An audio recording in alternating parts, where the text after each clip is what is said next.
요즘 아이들 미래 생각하면 참 고민 많으시죠? 그래서 오늘은요, 바로 그 고민에 대한 아주 중요한 힌트가 가득했던 한 컨퍼런스의 핵심만 쏙쏙 뽑아서 정리해봤습니다. 이 질문이야말로 정말 우리 모든 부모님들의 마음속에 있는 가장 큰 숙제가 아닐까 싶어요. 정답이 딱 정해져 있는 시대가 아니잖아요. 이런 때 우리는 아이들에게 과연 무엇을 물려줘야 할까요? 오늘 그 답을 한번 같이 찾아가 보시죠. 바로 그 답의 실마리를 찾아보려고 얼마 전에 열렸던 제2회 시디즈 배움 컨퍼런스라는 곳에 다녀왔는데요. 여러 전문가들이 모여서 요즘 우리들의 육아 고민을 아주 정면으로 다룬 정말 의미 있는 자리였거든요. 여기서 나온 핵심 내용들만 여러분을 위해 쫙 정리했습니다. 자, 그럼 컨퍼런스에서 나온 첫 번째 핵심 통찰부터 한번 살펴볼까요? 이게 좀 놀라웠는데 시작이 아이의 생각이 아니었어요. 바로 아이를 둘러싼 공간, 이 디자인에 대한 이야기였습니다. 성장을 위한 디자인이 중요하다는 거죠. 컨퍼런스에서 들었던 말 중에 이 말이 참 마음에 와닿더라고요. 아빠의 마음으로 만들고 디자이너의 눈으로 완성한다. 이게 시리즈의 핵심 철학이라고 하는데 가만히 생각해보면 아이가 매일 쓰는 의자 하나도 그냥 물건이 아닌 거죠. 바른 자세, 집중력, 이런 성장을 돕는 도구가 될 수 있다는 거잖아요. 그러니까 첫 번째 통찰의 핵심은 딱 이거예요. 우리가 아이를 위해 만들어주는 환경 있잖아요. 그게 그냥 배경이 아니라는 겁니다. 아이의 성장을 아주 적극적으로 돕는 강력한 도구가 될 수 있다는 것. 그리고 그 환경의 설계자가 바로 우리 부모라는 점이죠. 자, 밖의 환경도 중요하지만 사실 아이의 내면이 훨씬 더 중요할 수도 있잖아요.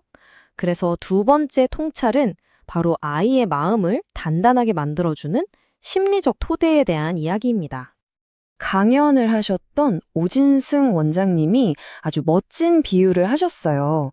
부모가 주는 정서적 안정감을 심리적 토양이라고 표현하셨는데 이 토양이 비옥해야, 그러니까 단단해야만 아이라는 씨앗이 흔들림 없이 뿌리를 내리고 자기 모습 그대로 클 수 있다는 거죠. 와, 비유가 정말 기가 막히죠? 그리고 또 다른 비유가 바로 조용한 동행자인데요. 이게 뭐냐면 아이의 스케줄을 막 관리하고 하나하나 지시하는 매니저 부모가 되지 말라는 거예요. 대신에 한 걸음 뒤에서 묵묵히 지켜보면서 꾸준히 지지를 보내주는 역할. 아이가 필요할 때 우리 부모님은 항상 저기 계시지 하고 기댈 수 있는 그런 든든한 존재가 되어주라는 의미입니다.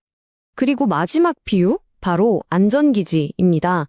이건 말 그대로 아이가 세상에 나가서 막 실패하고 상처받잖아요. 그래도 우리 집에만 돌아오면 괜찮아 하고 느낄 수 있는 그런 절대적인 안식처를 말하는 거예요. 이런 흔들리지 않는 기반이 있어야 아이들이 더 용감하게 세상을 탐험할 수 있는 거겠죠? 이게 부모의 정말 중요한 역할 중 하나라고 아주 강조하시더라고요. 자, 이제 마지막 통찰로 넘어가 볼까요? 어쩌면 이게 우리 시대의 가장 중요한 이야기일지도 모르겠습니다. 인지심리학자 김경일 교수님이 말씀해 주신 건데, 인공지능이 뭐든 다 알려주는 이 시대에 우리 아이들에게 과연 어떤 생각법이 필요할까? 바로 그에 대한 내용입니다. 여러분, 세상이 정말 너무 빨리 변했잖아요. 우리가 배웠던 방식 그대로 아이들을 가르칠 수가 없는 시대가 온 거죠.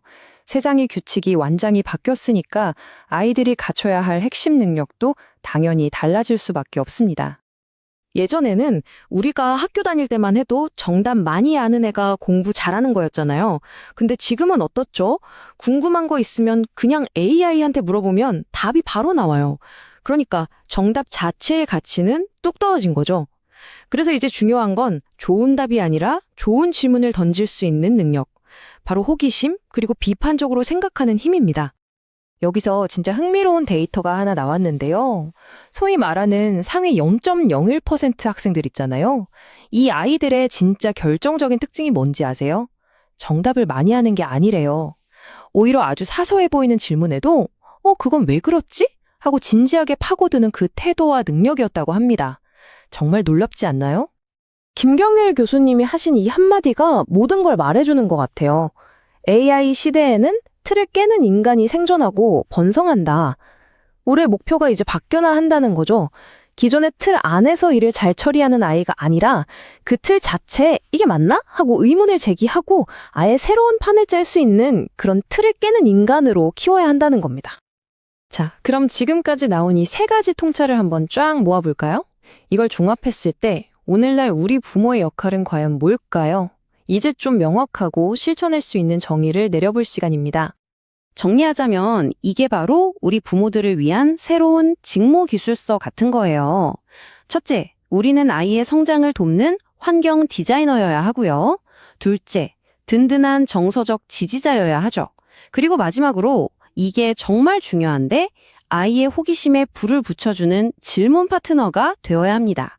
정답을 툭 던져주는 대신에 아이 옆에서 같이 그건 왜 그럴까? 하고 물어봐주는 사람 말이에요. 그러니까 핵심 메시지는 바로 이겁니다. 아이의 미래를 위한 진짜 준비는요, 눈에 보이는 성적이나 성취를 위해 막 밀어붙이는 게 아니라는 거예요. 그보다 훨씬 더 중요한 건 아이의 내면에 단단한 힘을 길러주는 것, 바로 안정감과 호기심이라는 두 개의 큰 기둥을 세워주는 거죠. 그래서 마지막으로 여러분께 이 질문을 한번 던져보고 싶습니다. 이게 어쩌면 오늘날 부모로서 우리가 마주한 가장 큰 도전이자 기회가 아닐까 싶은데요. 우리는 과연 아이가 가져온 뻔한 정답보다 아이의 엉뚱한 왜라는 그 질문을 더 가치 있게 여겨주고 칭찬해줄 용기가 있을까요? 우리에게 필요한 건 바로 그 용기인 것 같습니다.